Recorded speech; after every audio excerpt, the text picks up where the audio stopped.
I really appreciate the readings as of late because they're great anticipatory readings for Lent. Believe it or not, if you haven't checked your calendar lately, Lent begins next Wednesday, so less than a week from now. And so what should be happening is rather than Ash Wednesday in the beginning of Lent catching us by surprise and suddenly on Wednesday we're like, oh, what are we going to do for Lent? What's a good way to spend our time? We're having all of the readings begin to shift our focus into the condition of our soul and the prioritization of our own conversions, so that we're actually having these thoughts even now. And so, for example, and the wisdom literature is fabulous at doing this. So as of late, we've been getting our readings from the book of Sirarch. And Sirarch says things like, rely not on your wealth. Say not, I have the power. Rely not on your strength in following the desires of your heart. So what is it getting at? Ask yourself the question, to what extent does self-reliance play a part in my spiritual life? And that might not sound obvious at first. But for example, let's say in my life, I'll give you a real example because this is happening right now. I am supposed to interpret, because we didn't have an interpreter available, a press conference for the Archdiocese of Philadelphia kickoff for their 2025 Catholic Charities Appeal this morning.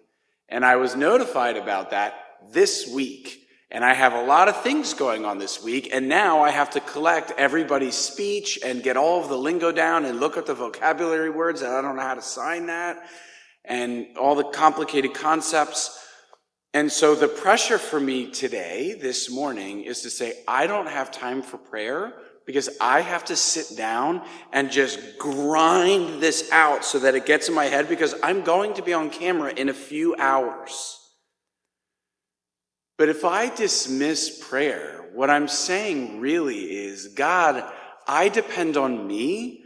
I don't really depend on you. You're that supplemental convenient part of my life that fits in when it works out.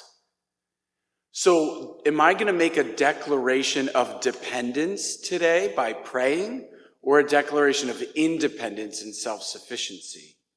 So you can see how it can easily creep in, this self-reliance, particularly among the well-intended, simply if our schedule gets busy.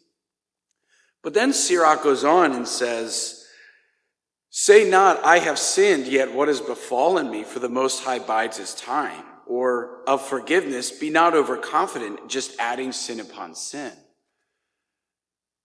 So this is a presumption of God's mercy. So think in your mind if you've ever had the experience of you've given into a certain sin and you think, well, now I need to confess that. But since I'm already in the doghouse, might as well just do it 50 more times. Well, that's a presumption of God. That's an abuse of God's mercy and should also be confessed. Like, I knew I was going to come into the box, and so I just let go of all 20 of these other things that I know I shouldn't be doing as well. Because God's mercy is there fighting for us. It's not a divine loophole in the spiritual life.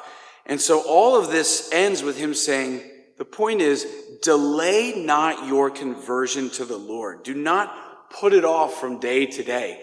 And the capital ways the word is telling us that we put it off is through self-reliance and presumption.